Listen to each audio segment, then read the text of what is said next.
রংপুরে রংপুর জিলা স্কুলের অবসরপ্রাপ্ত শিক্ষক গণপতি চক্রবর্তী সহ একই পরিবারের 4 জনকে হত্যার প্রতিবাদে এবং হত্যাকাণ্ডে জড়িতদের দ্রুত গ্রেপ্তার ও দৃষ্টান্তমূলক শাস্তির দাবিতে মানববন্ধন ও বিক্ষোভ মিছিল করেছেন কারমাইকেল কলেজের শিক্ষার্থীরা। রোববার 23 আগস্ট কারমাইকেল কলেজ ক্যাম্পাসে এ কর্মসূচি অনুষ্ঠিত হয়।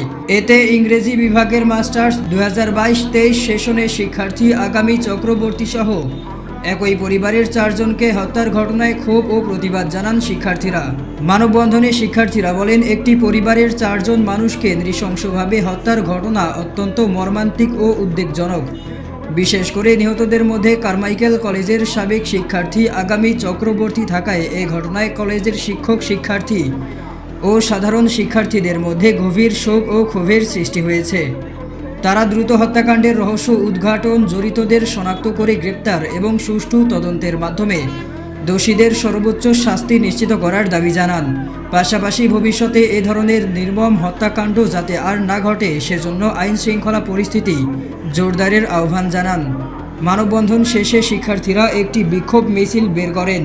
মিছিলটি ক্যাম্পাসের বিভিন্ন সড়ক প্রদক্ষিণ করে হত্যাকাণ্ডের প্রতিবাদ ও বিচারের দাবিতে বিভিন্ন স্লোগান দেন শিক্ষার্থীরা। উল্লেখ্য, রংপুর নগরীর মাসুয়াপাড়ায় তালাবদ্ধ একটি বাড়ি থেকে রংপুর জিলা স্কুলের অবসরপ্রাপ্ত শিক্ষক গণপতি চক্রবর্তী 65, তার স্ত্রী প্রীতিলতা বালা চক্রবর্তী 55, মেয়ে আগামী চক্রবর্তী 25 এবং ছেলে প্রিয়ম চক্রবর্তী 12 এর মরদেহ উদ্ধার করে পুলিশ জানিয়েছে, নিহতদের মরদেহ ময়নাতদন্তের জন্য রংপুর মেডিকেল কলেজ হাসপাতালের মর্গে পাঠানো হয়েছে। এ ঘটনায় জিজ্ঞাসাবাদের জন্য 3 জনকে আটক করা হয়েছে।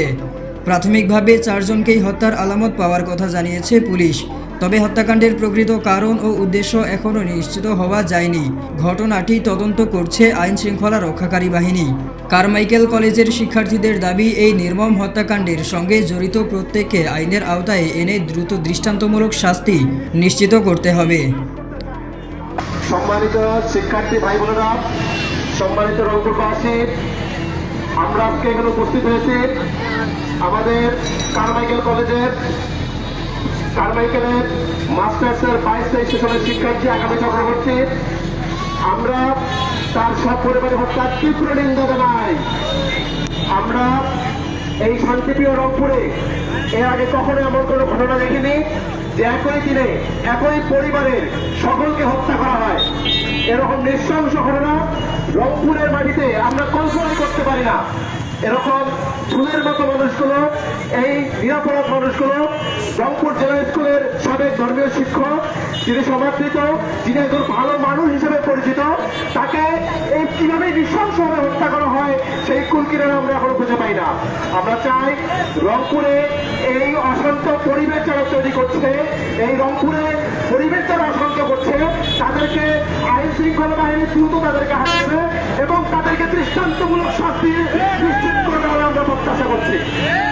আমরা চাই রংপুরে এরকম ঘটনা যেন তৃতীয়বার না ঘটে, আমাদের এই বলা শেষ বলা না হয়।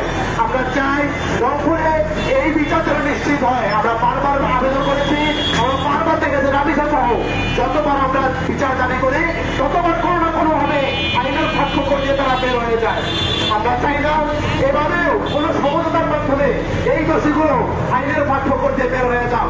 আজকে তারা তখন আইনের পার্থক্য দিয়ে বের হয়ে যাবে, রংপুর শহরে চলাফেরা করবে, ঠিক এদের হাতে আগামীতে কোনো না কোনো পরিবার আবার হত্যার শিকার হবে। আমরা আগামীতে আর এইভাবে দাঁড়াতে চাই না।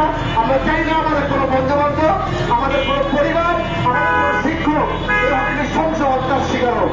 আমরা চাই রংপুরে সুষ্ঠু পরিবেশ ফিরে আসুক। আমরা চাই রংপুরে যেন আর একটিও হত্যার জন্য শিকার না হয়।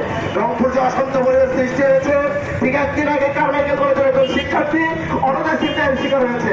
গতকালকে খুলনাপাড়ায় একজন ঝুলন্ত লাশ পাওয়া গেছে। এভাবে আর কত রংপুর কত অশান্ত হবে। আইন শৃঙ্খলা বাহিনী যদি পার্কে গিয়ে কাপল ধরে, আইন শৃঙ্খলা বাহিনী গিয়ে বিভিন্ন ভাবে যদি কাপল ধরার নামে যদি তাদের আইনের সীমাবদ্ধতা প্রকাশ করতে চায়, তাহলে আমরা বলতে চাই যে আপনারা আইন শৃঙ্খলা বাহিনীর দায়িত্ব থেকে সরে আসুন।